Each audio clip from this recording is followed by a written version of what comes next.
Welcome back to Blake's Craft Beer Podcast. My name is Blake Longfellow. I'm back at Third Eye Brewing in Sharonville. It's been a while since I've actually done a podcast. We're normally in Hamilton in the awesome cave. Yeah.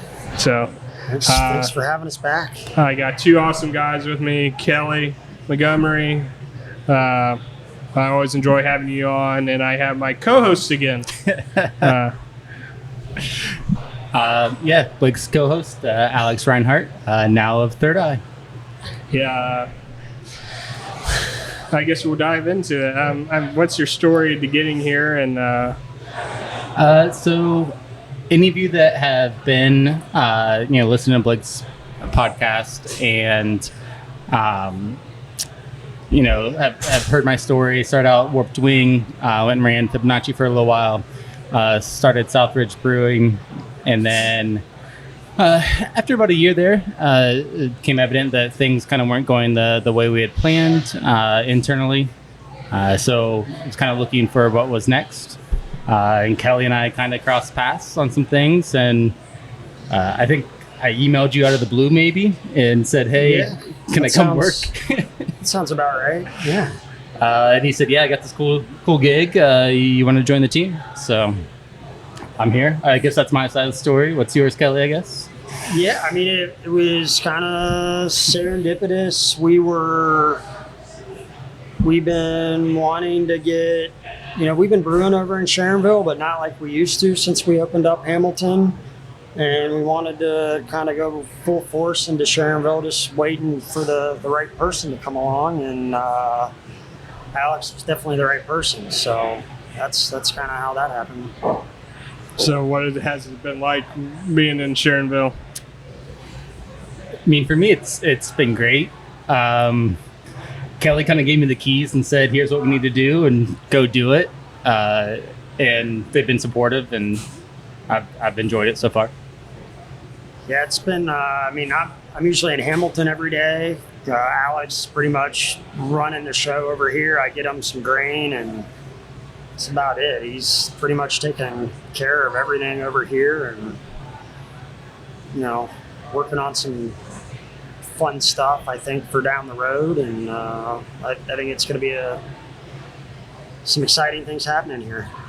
So what is Sharonville now? Is it more of an experimental place, or is it also a place where, like, if your tanks are full but you really need this beer out, where you can come over here and put it in a tank? Is that, or is it kind of both? It's kind of a mixture of everything. Sometimes we're short on draft, so it's a great place to get some extra draft. I think it's going to be a great kind of playground for Alex once we get going here, and it's just a little bit of everything, and then also some small batch stuff. And Alex, I know you love doing your small batch stuff. Have you guys already talked about plans on? I know you like being creative and doing different things. We've talked about some projects. And we've talked about kind of ideas of where we can go with some things here. And Kelly's given me some freedom to, if there's something in the tank that we're kegging up, and I want to kind of side stream some stuff and play with some flavors to do that. I'm excited to kind of see where that goes. Are you going to build a little garden out like you were planning on? I think that is one of the things Kelly is excited about potentially doing here. Not necessarily building a garden, but diving into some of that botanical stuff I was doing beforehand, especially kind of the things I was doing at Fibonacci. So excited to do some of those things again. I just want a meat stout. That's all I want. I'm kidding. That's his famous beer. Yep. Yeah, I've always been a fan of Alex's beer, and I think he does a lot of different styles, and just the way he goes about it's quite a bit differently than how we do it. So I'm kind of excited to kind of add another layer to Third Eye. There's a lot of stuff Alex does well that we don't really do at all. So I'm excited to kind of go down that next chapter and see what Alex comes up with. So I was actually talking to another brewer the other day, and kind of brought up the same idea. They're like, we were really kind of interested or kind of blown away when we found out you're joining Third Eye, because they're like, Kelly has his things that you do well, or that he does well, and then you have the things that you do well, and they kind of are like the yin and yang of each other. So they're like, it's really a great pairing, I think, to provide some opportunity. Yeah, no, I've been wanting a good Belgian or saison or some barrel aged farmhouse stuff for a long time. We never got around to it, and now we have Alex. So I'm hoping. So are you getting a fooder over here? I mean, I can dream, right? I mean, it's a good idea, Blake. It's a good idea. I see room for one right there. We just pop one in right there. There you go. I don't know, maybe. I mean, we are having some conversations about doing some cool wine barrel aged Belgian stuff here, hopefully soon. So I think that's the track that we're going to play with a little bit. Because what is your, we might talk about it, Pat, what is that style you love brewing mostly, like you could brew every day? Ooh, I mean, there's two different answers, I think, to that. One, I really love just kind of brewing those classic German, Czech styles, because I think that's where brewers really get to kind of flex muscle a little bit, because you can say, hey, like, you can't hide your faults in these styles, so you got to be really good at those. So I enjoy brewing those because it's a test of what I can do, to make sure, I'm always improving. But there's also kind of that part of me that lives in that northern German, Flanders, Belgian area that loves that history of farm to tank beer, where farmers were just making beer with what they had, and they had all these botanical ingredients. So those are fun to brew because you get to play. You get to have lots of fun with those things. So those are kind of opposite ends of the spectrum a little bit, but those are what are really fun to make. Is there a certain style you really enjoy making? I think I would just brew, if it was up to me, I would just brew barley wine every day. That'd be just... Wouldn't hurt my feelings. I'd just be brewing barley wine and English style beers. But, they can only do it every so often. They only sell so well, so... I wish barley wines would pick up, because they would make a beer a better place. Yeah, the first brewery I worked at, I thought I was just going to be making English styles, and then, I don't know, about a month into it, I realized that's not going to happen, so... But. Are you ever shocked sometimes in the craft beer world, the styles that do take off, and the other styles you were like, you wish you kind of picked up a little steam here and there? What I do like, though, is it seems like everything kind of comes back into favor. So, maybe a couple years, when I started, nobody was really brewing a lager. Now everybody's got at least maybe even 2 or 3 lagers now. So, the English style, it had its heyday, and wouldn't be surprised if it came back too. Just got to stick around long enough for it to... It's just kind of like my wardrobe. Eventually, it'll be in fashion. Where do you see lagers heading? Are we at the peak of lagers, or is there still a lot of stuff that lagers haven't gone down yet? I mean, I think that there's still a lot of room to explore, not only from flavor profiles, but from process. Right, I think there's the range of good lagers to bad lagers is pretty wide right now, and I think we'll see in craft beer a little bit kind of that regression to a higher mean, right, where we get a better product across the board, hopefully. And if you look historically, throughout Europe and places like that, that's kind of what we saw. So I think there's a chance we see that here, but I don't think there'll ever be. I don't think they're going to continue to take more market share. I think we're getting close to kind of the edge of that, but there's still room to grow with that, though. Yeah, I'd agree. It's just, I think we only have so many tanks that you can do lager because they take so much longer. And as brewers, I'm really more experimenting with process or the ingredients than I am maybe trying to put something weird into it, just because it's, we never were able to brew them before because no one wanted them, and now we get to brew them. We just want to, I feel like when I do get the chance, I just want to do like a classic version of it. So yeah, I say that as I look up at our pineapple lime lager, but yeah, for the most part, I like them classic on that front, but there's room to play. Can have some fun with them. Because with lagers, when lagers started popping, going back up, do you think that also showed like the good breweries from the bad? Because you always hear with lagers, you can't hide much at all. You think that also started showing? Yeah, there's nowhere to hide in a lager. There's no other flavors. Every little off flavor is going to be forefront, and I think lagers are a great way for a brewer to show that he knows what he's doing. He knows the process, because any mistake along the way, you'll notice.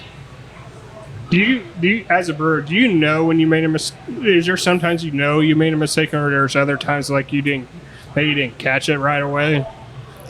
I feel like most of the time we like to just blame it on equipment failures than the brewers, but I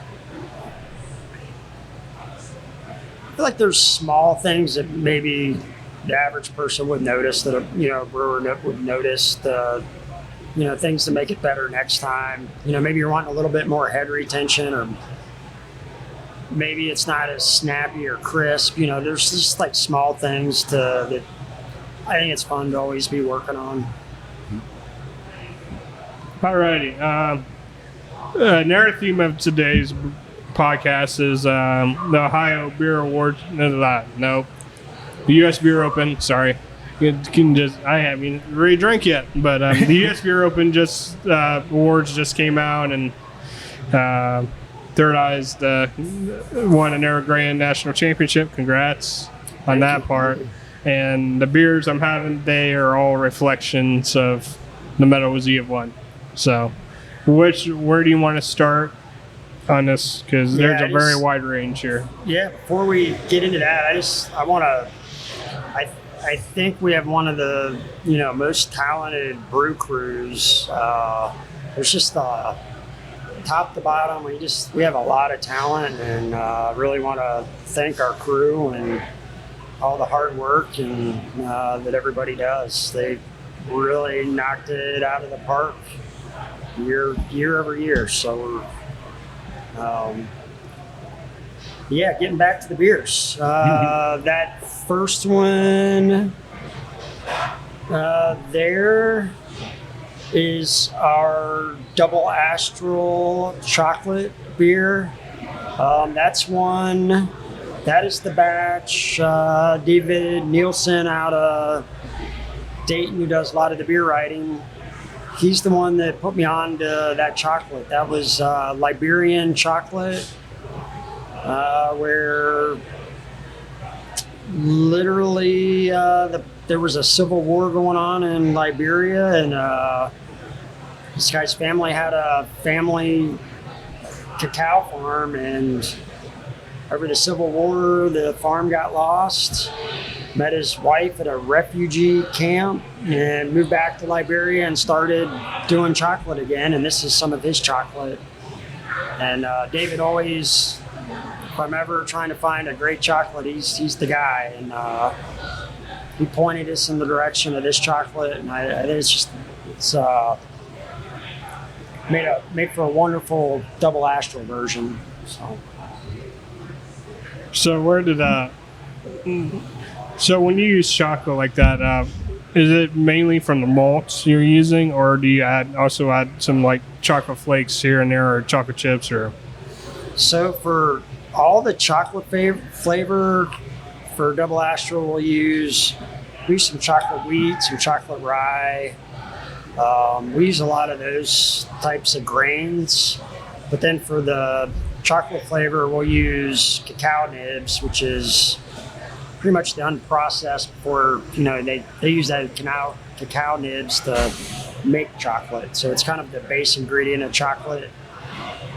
And just from hanging around David, I've learned so much about chocolate. There's a million different flavors of cacao, and depending on what region and soil types and all the different things. There's cacao that's got fruit flavors and then just all these crazy flavors. So this was one that he turned me on to that I thought was pretty special too. Yeah, it's one of my favorite. I love a lot of your beers, but this is one that when it's on, I normally just get it because it's just always good. And I mean, yeah, we brewed that the first time. It was never meant to really be unbarrel aged. I brewed it. You'll notice whenever you get a double astral, it's super thick.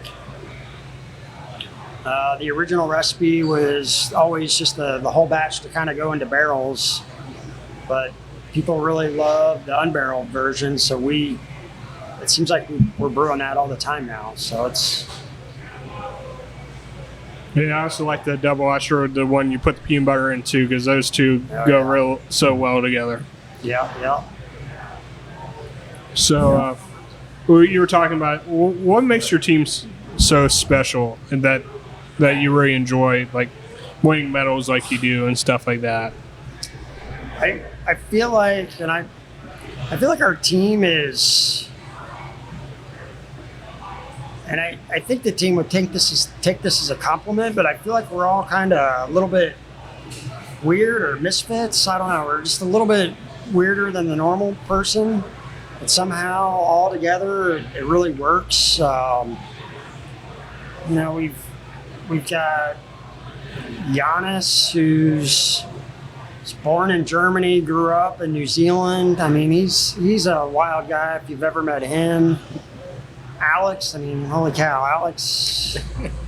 I mean, what more do I need to say? He's making meat beers. Is that what I heard? Yeah. Made a meat beer. I mean, that's all I need to say. And we've got Aaron from Municipal, used to brew over Municipal. He's kind of like a culinary chef that's got this cooking background that, I don't know, I see him we had the restaurant kitchen in Hamilton. He's got stuff on the skillet and he's doing some one-off beers. We've got Andrew, who's been around with us probably the longest. I mean, that guy, he's like the equipment whisperer. Like, he can fix. He's just got this innate feeling for equipment, and just one of our. He's an awesome brewer. He knows how to figure out the equipment and get it to do what he wants to do. I mean, we have top to bottom. We just have an amazing team. It shows from the medals to the tap room. I mean, your beers have always been consistent, which I love all breweries, but I know it's probably one of the hardest things to do is stay consistent. It's definitely, definitely hard, but I think it's not so much that way anymore, but it's always, what's the new thing? Everybody wants, when they come in the tap room, they're like, yeah, you got anything new? So, always trying to come up with, fun, creative, delicious new beers is, that's probably more difficult. So, like a brewery like you, is it hard? Are you more of the customers come in that want something new, or do you also have your base that, like we were drinking the Kolsch earlier, that's what people want each and every time? Or where do you see your guys like? It's kind of weird. Location to location, it's different. We get we're really close to GE, we're really close to P&G, so there's a lot of work meetings that are hosted here. So there might not be, we'll have a lot of people on a daily basis. Maybe they're not into craft beer, they're just here for a work event, and But I think it's fun to see those people come around that weren't craft beer drinkers that are now drinking some of our more crazy stuff. And wait till Alex starts pumping out some crazy stuff. Then, Right. Yeah.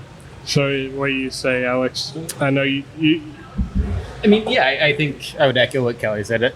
We see a lot of people coming in. Hey, what's the new thing? You know, even yesterday, right after the announcements for the medals, we had quite a few people walk in here in Sharonville and was like, "What did you guys win on? Like, I want to take some of that stuff home, or I want to drink some of that stuff."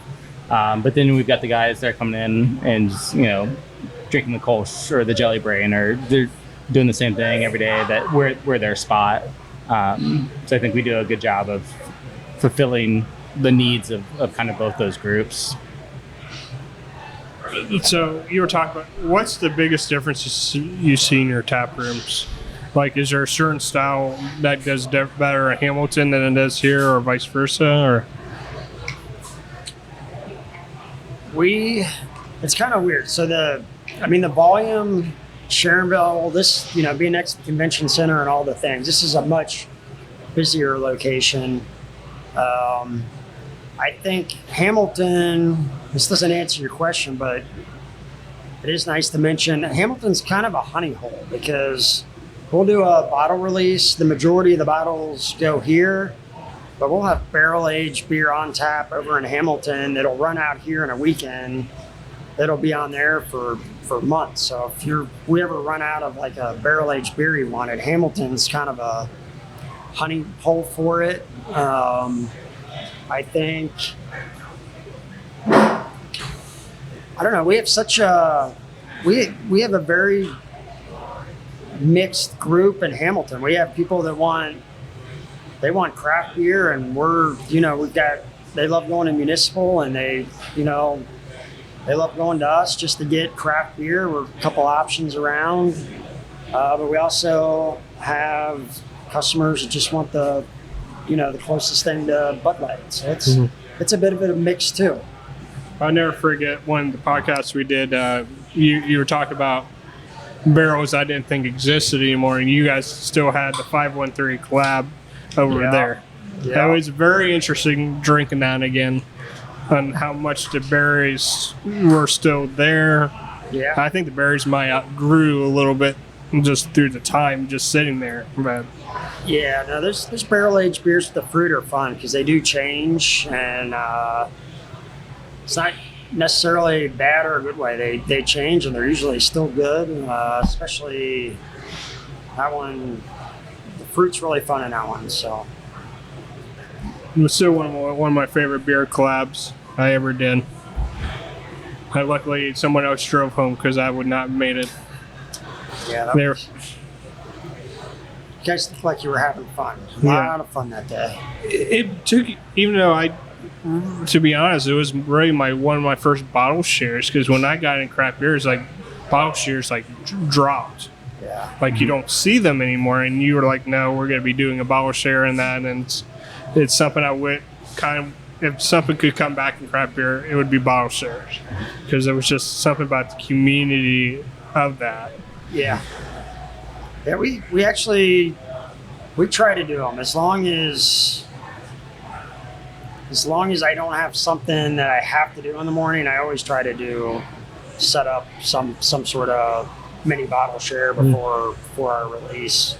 It's one of my favorite things. I love drinking barrel-aged beer, and then to get to do it early, that's even better. So, like we were talking off air, it was refreshing. I always love going to bottle shares, but seeing it in a different city in Chicago, when Revolution was doing I think Gold Jacket release, yeah, and they were like all 16s. But it was how busy that tap room was, and how much people loved that beer. Yeah. It was just cool. And also, you walk in, you see nothing but barrels, so it's like, yeah. That's something I hope comes back, because the bottle shares were a lot of fun. Do you think, because I know a lot of it stemmed from, like Listerman had a big bottle shared, and I think Street Side, and with I know Street Side, but is that part of the where you think things fell off? I know people also started families, having kids, and some of the people's minds changed. Where I'm still single, it doesn't matter to me. I'll still go. But I mean, it was COVID. Yeah. I mean, that's what killed the bottle share and the bottle release. But I think we're starting to see, like Kelly was saying, what we've been saying, we're starting to see kind of some of that pick back up, and I would love to see it come back. I mean, I miss those days too, going to a bottle release and doing the bottle shares. I think the sharing of this craft across the country, right? You show up to a bottle share and you're drinking stuff from Colorado and New Mexico, breweries I've never even heard of. That's the fun part, for me, is just seeing what everyone else is thinking out there and playing off of that. Yeah. All right. On the other metal, like I said, all of the beers I'm having today is metal, so I'm assuming go here. Yeah, that's our Unleashed Potential. It's Kolsch base, and then we went to Deeper Roots, kind of sampled pretty much every coffee they had, and we picked their West End blend for that beer. And then we do whole bean, so we did some experiments with it coarse, and we weren't getting the right flavor, so we kind of landed on doing whole bean, and we let it's almost like a cold brewed cold bean or whole bean. This is something I could drink, like I would get in trouble, but I would drink before work, and it feels like it would hit the notes. Yeah, no, it's got a lot of coffee flavor, and we just kind of cold steep it at the very end of the process, and yeah, it's been a fun beer. It's been huge. I've enjoyed watching the evolution of coffee beer and how it has grown as a style. Where is that an air style that you think have we reached the peak of that, or are people still experimenting on what coffee beer could be? I know I was still experimenting because I wanted to win a medal in coffee beer, and I realized I was doing it all wrong. I went up to a brewery in Colorado called River North, and they enter a lot of the same categories we do at the competitions. Some years they win, some years we win, or we both win, but coffee beers, we never won anything. They had consistently been winning coffee.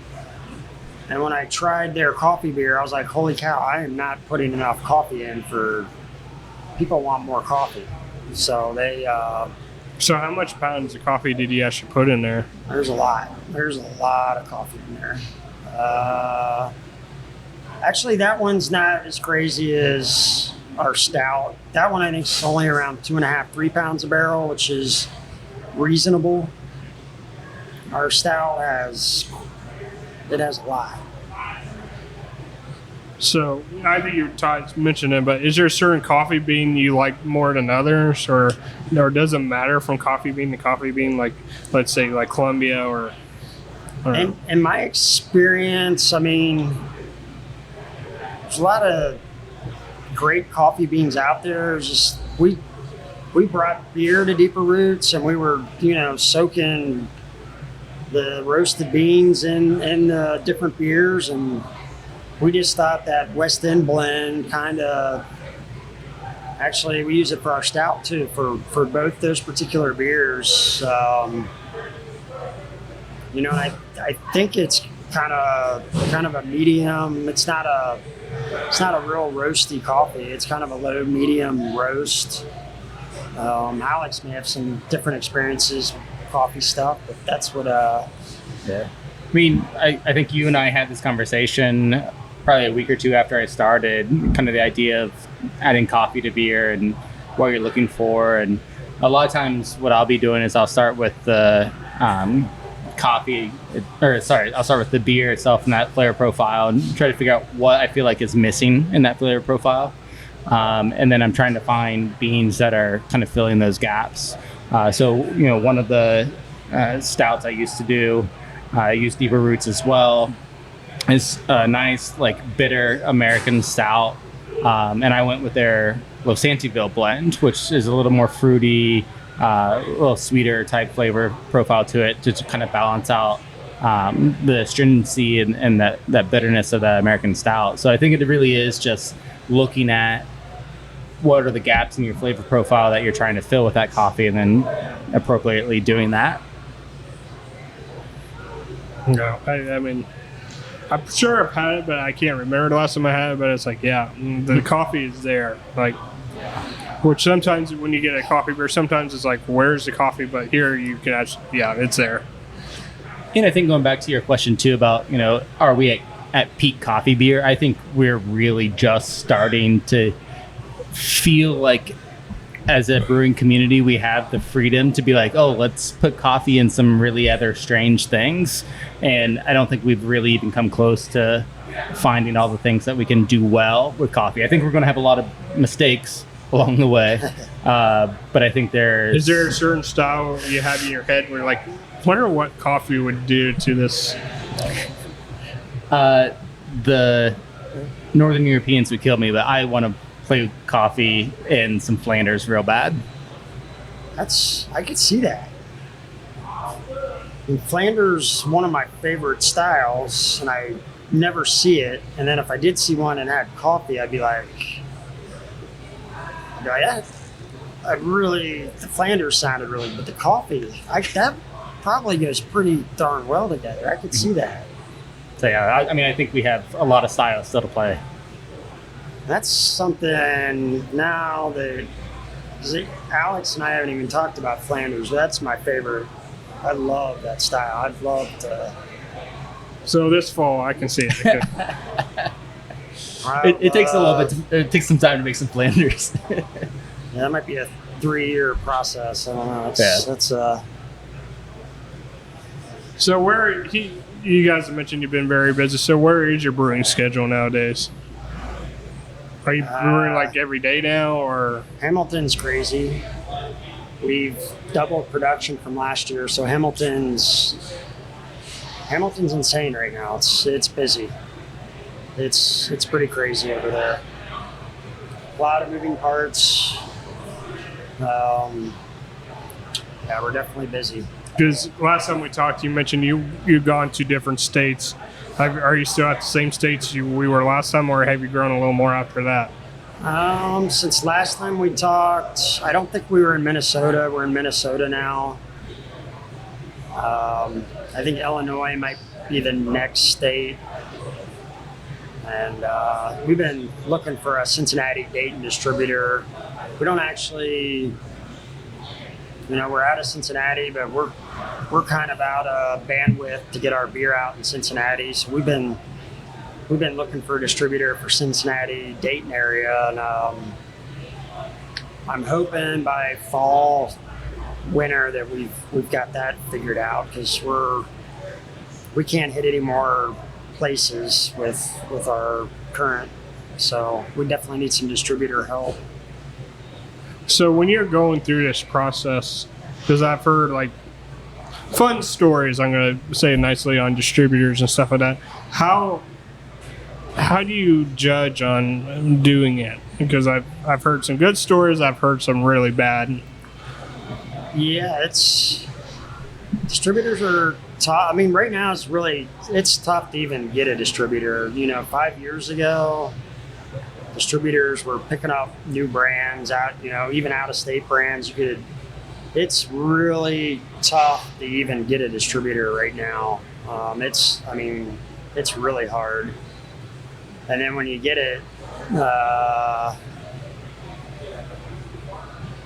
don't know, it's difficult at best most of the time. There's some good ones out there, but it's definitely one of our biggest challenges is distributors.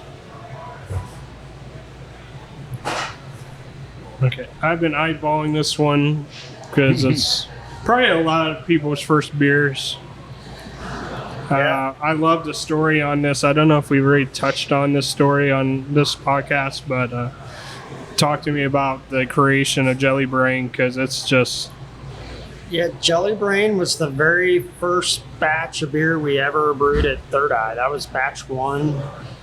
I thought it would be a good batch, bunch of new equipment we never used, didn't know if the equipment was going to work. So it's got a bunch of pineapple and coconut and vanilla. So if you do make a mistake, no one's probably going to know. So it was a beer I thought we do once a year or whatever, but it's become kind of people coming into the tap room expecting that beer. So it's been around. People really like that one. We hand toast the coconut, in the restaurant now, and we use real pineapple and vanilla beans. I mean, there was someone came in yesterday after the award ceremony. It was like about time you guys pick off some stuff for Jelly Brain. I feel like it's so deserving. Yeah. How did it? I obviously you like any beer, but did that make you feel really good? No, that Jelly Brain got the recognition.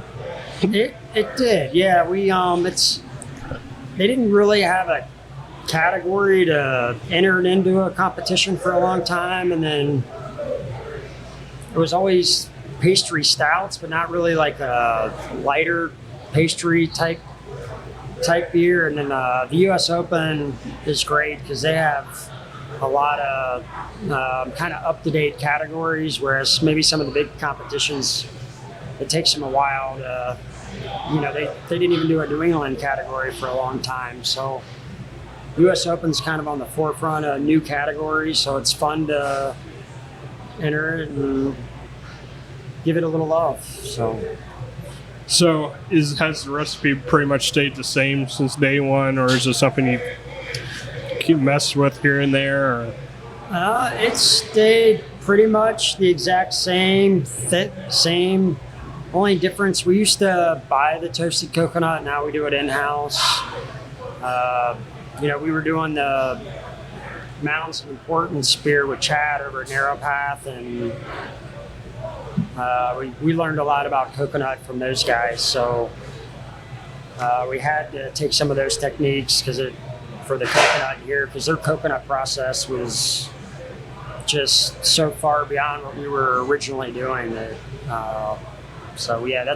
not the only thing we've changed up. I think it actually used to have a lot more dry hops. We don't really dry hop it anymore. We use a lot more Whirlpool hops, and it's changed a little bit, but for the most part, it's. So when you're making like a milkshake IPA, I've had some really good ones and some. What is the key when you're making a milkshake IPA in your mind? I think what people expect in a milkshake, you gotta have a lot of oats to get that creamy body. Gotta have a lot of vanilla, and then some fruit, and then you gotta have some body to the beer. The oatmeal helps with that. A higher mash temp. I think that's what people expect, and I think Jelly Brain definitely gives you the fruit and the sweetness, and you probably could pour that on some ice cream. I would try it. Mm-hmm. Is it because I know a lot. We might talk about it. I know my mom wishes this was in cans. Is this something in the future that you would like to someday put in cans? We would love to put that in cans. We just need some more space in Hamilton. We need a very expensive piece of equipment to do it. But someday I'd love to see that in cans. I think that'd be great. What's the equipment you were talking about? Pasteurizer. Oh, yeah. Yeah. I can only imagine with you and a pasteurizer, though. That'd be fun. It'd be fun. Especially with the wonderful state of Ohio right now. I never know what THC laws are anymore. Right now, I saw like 10 people got licensed to do it and stuff like that. So where are you guys at in all this? We are not in it anymore. if something opens up where we can get back in, we'd love to be back in. I know they've passed some new things even in the last couple of days. I haven't even had a chance to really go through it. I think the door was open for some breweries or other beverage manufacturers that were on that lawsuit, but it's not for everybody that was making it. So something we'll probably look into again to see if there's a pathway for us to do it again. But I don't know. At the moment, we have our hands full with the beer, so it's hard to say. Which it's a good thing. It's good thing to have that your beer is still, because it seems like this year in general compared to years before. I know I'm not trying to say people aren't struggling, but it seems like this year has been somewhat better. Maybe I'm being naive, but how it seems like closing has slowed a little bit. Stuff like that. Is that what you're seeing as well? Like, are we starting to get because I know we were going down. Are we starting to neutralize a little bit, or where I think the stats? If you could see every brewery in Cincinnati, I would say a lot of tap rooms probably were down percentages. This will probably be the first year where it's static or staying the same, or possibly even a little bit up. So I think we did kind of get to the bottom there. Is that something to look positive to as someone that loves craft beer? Maybe we're starting to even out a little bit, or yeah, I don't really know what the change would be from last year to this year, but hey, as the millennials are taking the charge here. Yeah, I'm glad to hear that. I talked to the brewery, all my brewery friends around Cincinnati, and it sounds like this year everybody's having a decent year. So, because I love what I do, and I just care so much about this industry. I want it to succeed and stuff like that. And I know there's just ups and downs, and I know the economy has not been the greatest either, which that doesn't help anyone. Yeah. So, all right, I see another dark beer. Yeah, so that one there is barrel aged dark aura. We've never entered that in a competition, I don't think, but you look like you needed some barrel age in your life, so let's we kind of changed up the process on our dark aura. We're using a lot of peanut flour. Now we're doing kind of a mix of peanut flour, and we're also soaking them in roasted peanuts. And I'm really liking kind of the mixture of the flour and the roasted peanuts. So we're not getting as much. Yeah, it's a fun beer. We were talking about jelly brain on ice cream. This right here. Yeah, that would work too. Mm-hmm. Or a milkshake. Yeah. Yeah. That peanut is so forward. Yeah. That's insane. There's a lot of peanuts in there. Is peanuts something else you were talking about you've been playing with through the years on trying to discover? Yeah, for some reason, and I was not thinking about it right, but I just didn't think I'd get it enough peanut flavor just with the peanuts. And I realized if you put enough in there and you soak them long enough, you do get enough peanut flavor.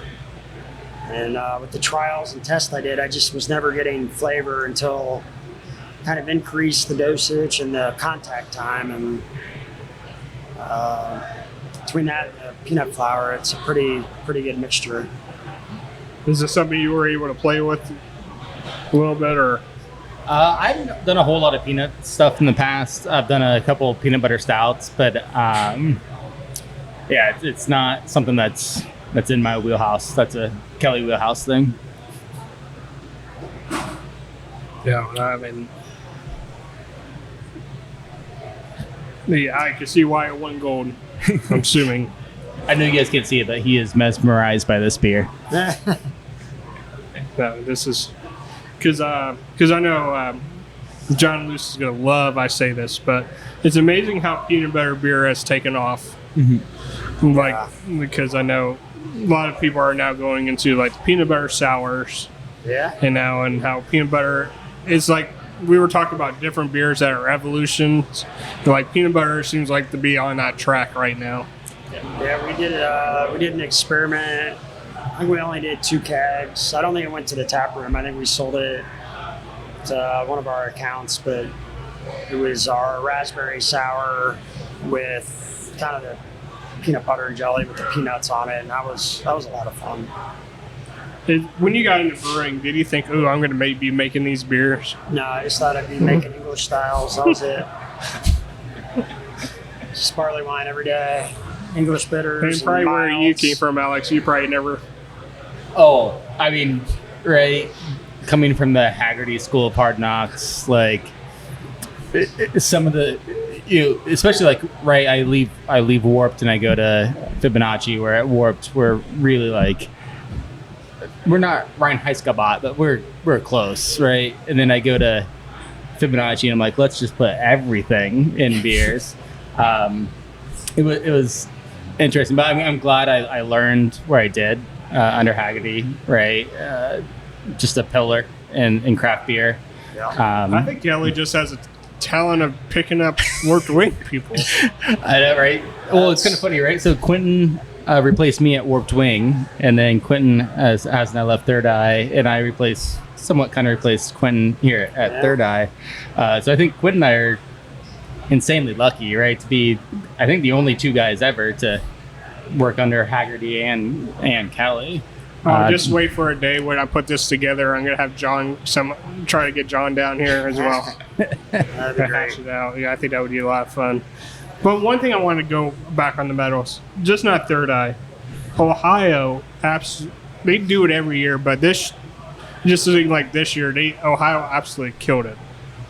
Yeah. I mean, Ohio, I'm always surprised when I go out of state and you come back to Ohio and you really realize we have some of the best breweries in the country right here in our home state of Ohio. So we've got some amazing beer in Ohio.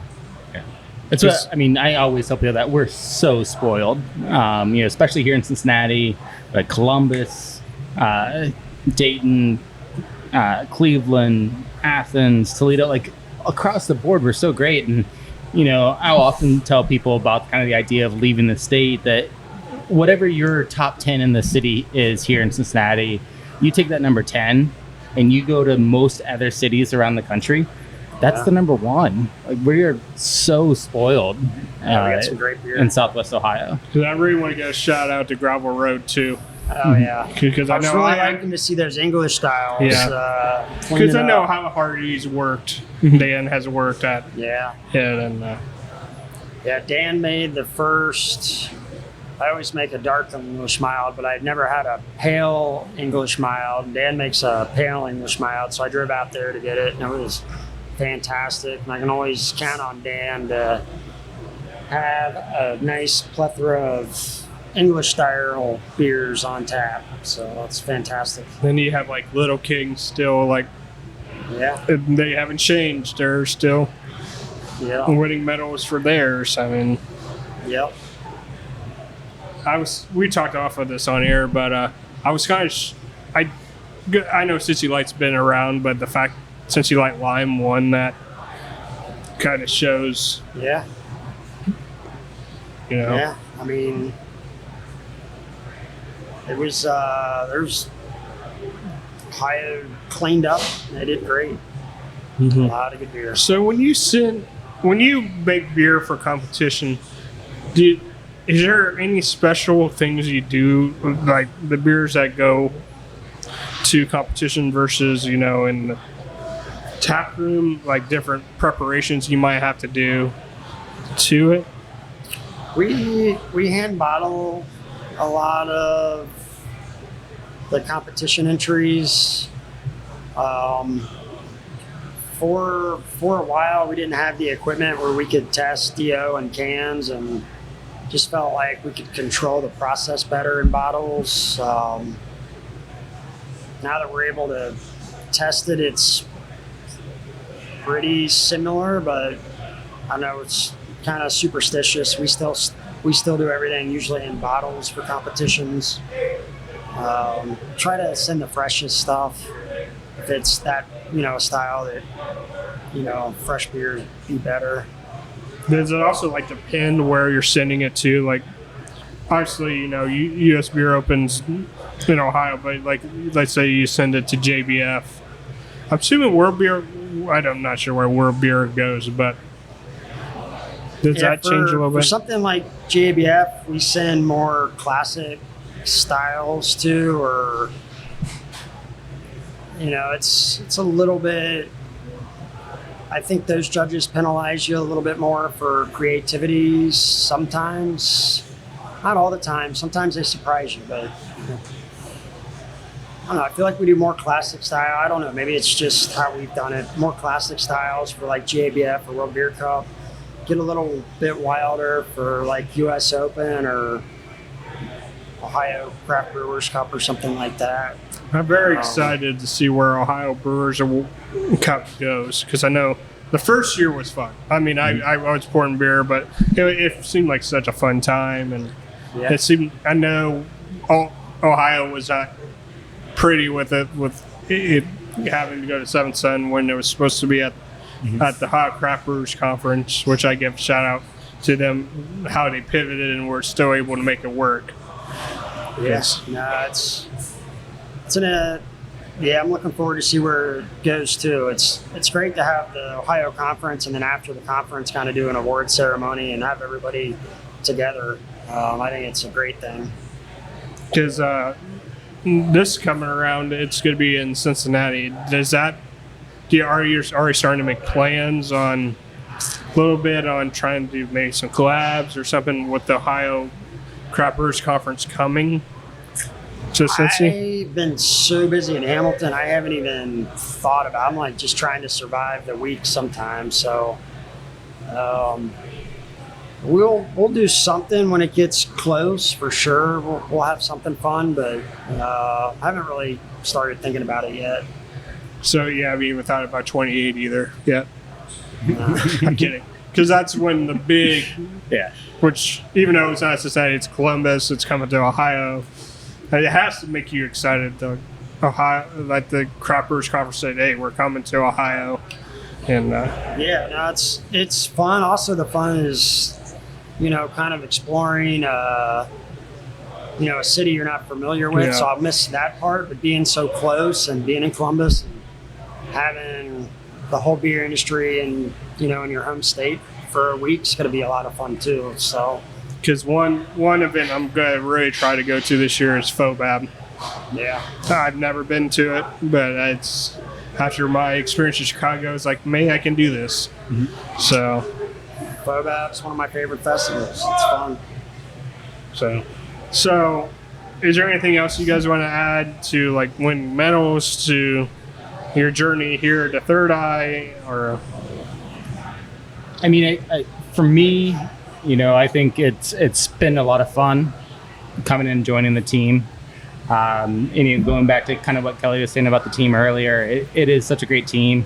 I was actually, I texted Chad and their path yesterday, and I was like, hey, congrats on the wins.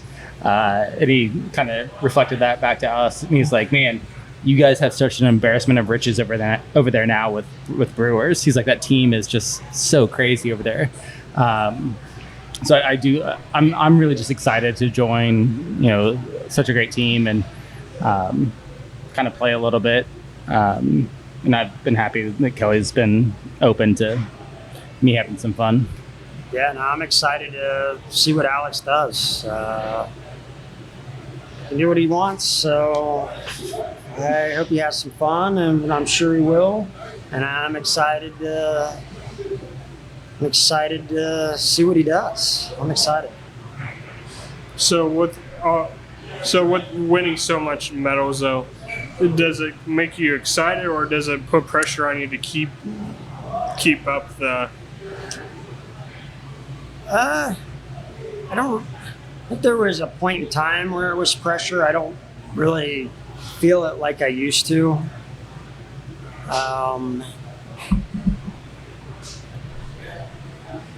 Definitely, there was some times where there was some pressure. I just don't feel it anymore.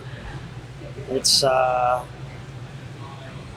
at a place where I'm okay winning or not winning. You always want to win, but it's probably not going to ruin my day. I'd be just as happy to see some of my good friends at other breweries win. It's definitely not the most important thing. I enjoy the community of brewers and moving the craft, try to take it as high as our team can take it, and that's kind of what I enjoy more than anything. And I forgot to mention, this year you turned 8, right? Six. Sorry, yep. I jumped years, but I was believing you for a second. I had to think about that. It probably feels like it's been 8, probably sometimes. But being at 6 and stuff like that, where do you see yourself in the next 6 years? I don't know. I'm liking this photo idea. That sounds pretty good. I didn't stop thinking about that. We get the Third Eye Sour project. Yeah, that's kind of what I want. I want to see some, real sour stuff coming out of this brewery at a high level. That's what that would really excite me.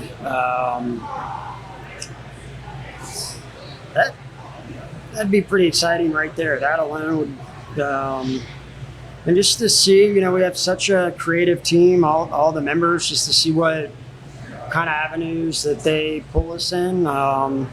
Everybody's kind of got an area that they want to kind of experiment in, and I'm excited to see where some of the team takes us in some of these different areas. So I'm kind of just excited to see what the brew team comes up with.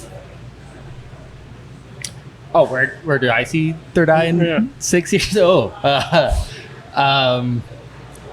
don't know. I agree with Kelly. I think it'd be fun to see kind of.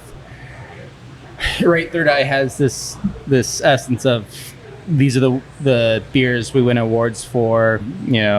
I kind of joked yesterday with the U.S. Open announcements that I was kind of watching as I was brewing, and we were through the first 80 categories, and we had picked off 2 awards by that point, I think, and I was like, ooh. And then we hit kind of the barrel-aged dark beer categories, and we just start winning awards left and right. And I think we've got such talent and such a standard in those areas. What can we do that's different and bring it up to that standard as well? I think it'd be, me personally, I think I want to play with, some Belgian stuff. I want to play with some barrel aging that's, not dark beer. We're putting stuff in wine barrels. I talked to you about putting some stuff in some gin barrels. And I think, as we can expand and be like, us for, Kelly's Private Sash, but have you had, our coffee Flanders, right? I think that's the thing that's cool and exciting. That 6 years from now it'd be fun to look, 6 years from now it'd be fun to look back and be like, hey, we built this real rounded portfolio. Yeah, great. Yeah.